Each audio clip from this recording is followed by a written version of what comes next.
প্রধানমন্ত্রী কৃষক সম্মান নিধি প্রকল্পে যাদের নাম আছে তাদের জন্য কিন্তু বিরাট একটি সুখবর। আজকে আপনাদের এমন একটি প্রকল্পের কথা বলবো যাদের প্রধানমন্ত্রী কৃষক সম্মান নিধি প্রকল্পে নাম আছে তারাও কিন্তু এই প্রকল্পে খুব সহজেই আবেদন করতে পারবে। অর্থাৎ এই প্রকল্পে আপনারা আবেদন করলে কৃষক বন্ধু প্রকল্পে 6,000 টাকা এবং এই প্রকল্পের 11,000 টাকা, টোটাল বার্ষিক 17,000 টাকা পেয়ে যাবেন।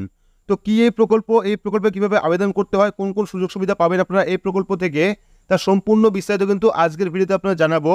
তো ভিডিওটি প্রত্যেকের জন্য খুবই গুরুত্বপূর্ণ, অবশ্যই শুরু থেকে শেষ পর্যন্ত দেখবেন। ভিডিওটি ভালো লাগলে লাইক করবেন, চ্যানেলটিকে সাবস্ক্রাইব করে পাশে রাখা বেল আইকনটি প্রেস করে নোটিফিকেশন অল করে রাখবেন, সবার সুবিধার্থে ভিডিওটি শেয়ার করবেন। তো চলুন শুরু করি।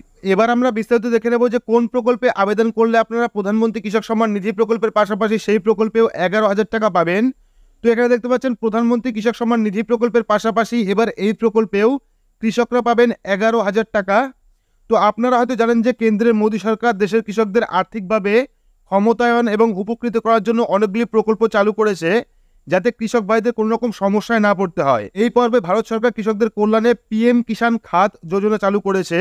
এই প্রকল্পের আওতায় সরকারের পক্ষ থেকে দেশের সকল ক্ষুদ্র ও প্রান্তিক কৃষকদের সার সরবরাহ করা হবে। অর্থাৎ প্রধানমন্ত্রী খাত যোজনা যারা আবেদন করবে তারা কিন্তু বার্ষিক 11,000 টাকা পাবে সার কেনার জন্য। আমরা দেখে নেব যে এই প্রকল্পের বেনিফিট কি কি আছে। তো এই প্রকল্পে সার কেনার জন্য দেশের সব চাষিকে ছোট বড় মাঝারি 11,000 টাকা ভর্তুকি দিচ্ছে কেন্দ্র সরকার, যাতে দেশের কৃষকরা কৃষিকাজ করতে উৎসাহিত হয় এবং তাদের আয় যেন দ্বিগুণ বৃদ্ধি পায়। তো প্রধানমন্ত্রী নরেন্দ্র মোদীর স্বপ্ন 2022 সালের শেষে দেশের সমস্ত কৃষকের আয় যেন দ্বিগুণ হয়। তো PM কিষাণ সার ভর্তুকি প্রকল্প কি এবার আমরা দেখে নেব এবং কারা কারা এই প্রকল্পে আবেদন করতে পারবে সেটাও আমরা দেখে নেব। মোদী সরকার এই PM কিষাণ খাত যোজনার আওতায় সার কেনার জন্য কৃষক ভাইদের টোটাল 11,000 টাকা পর্যন্ত আর্থিক ভর্তুকি দিচ্ছে। কৃষকদের অ্যাকাউন্টে টোটাল 2টি কিস্তির মাধ্যমে কিন্তু টাকা দেওয়া হবে। প্রথম কিস্তিতে দেওয়া হবে 6,000 টাকা এবং দ্বিতীয় কিস্তিতে দেওয়া হবে 5,000 টাকা, টোটাল 11,000 টাকা। অর্থাৎ যদি কোনো কৃষক এই প্রকল্পে আবেদন করে সে কিন্তু বার্ষিক 11,000 টাকা পাবে 2টি কিস্তির মাধ্যমে। প্রথম কিস্তিতে 6,000 টাকা এবং দ্বিতীয় কিস্তিতে 5,000 টাকা। এবং এই 2টি কিস্তি কিন্তু সরাসরি কৃষকদের ব্যাংক অ্যাকাউন্টে ডাইরেক্ট ট্রান্সফার করা হবে। তো কৃষকদের সরাসরি অর্থনৈতিক সুবিধা দেওয়ার লক্ষ্যে শুরু হওয়া এই প্রকল্পে কৃষক ভাইদের ব্যাপকভাবে উপকৃত করবে। এই প্রকল্পের আওতায় সমস্ত সুবিধাভোগী কৃষকদের সার কেনার জন্য 11,000 টাকা ভর্তুকি দেওয়া হবে। DBT অর্থাৎ ডাইরেক্ট ব্যাংক ট্রান্সফারের মাধ্যমে কিন্তু এই প্রকল্পের সুবিধা পাবেন কৃষকরা।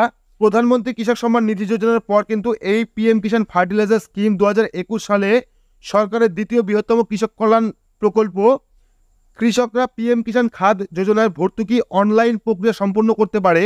তো যে কৃষক এই প্রকল্পে অনলাইন আবেদন করতে চাইছেন তারা অবশ্যই dbtbharat.gov.in এই ওয়েবসাইটের মাধ্যমে অনলাইন আবেদন করতে পারবেন। এবং যারা উৎসাহিত আছেন, অর্থাৎ যে কৃষক অনলাইন বা অফলাইন এই প্রকল্পে আবেদন করতে চাইছেন তারা অবশ্যই কমেন্ট বক্সে কমেন্ট করে জানাবেন। পরবর্তী ভিডিওতে আপনারা দেখাবো প্রধানমন্ত্রী কৃষক খাত প্রকল্পে আপনারা অনলাইন বা অফলাইন কিভাবে আবেদন করবেন, তার জন্য কি কি ডকুমেন্ট লাগবে, কিভাবে জমা করবেন, সম্পূর্ণ বিস্তারিত আমরা কিন্তু নেক্সট ভিডিওতে আপনারা দেখাবো।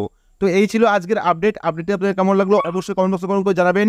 ভিডিওটি ভালো লাগলে লাইক করবেন, চ্যানেলটিকে সাবস্ক্রাইব করে পাশে রাখা বেল আইকনটি প্রেস করে নোটিফিকেশন অল করে রাখবেন, সবার সুবিধার্থে ভিডিওটি শেয়ার করবেন। তো আজকের মতো এটুকুই, ধন্যবাদ।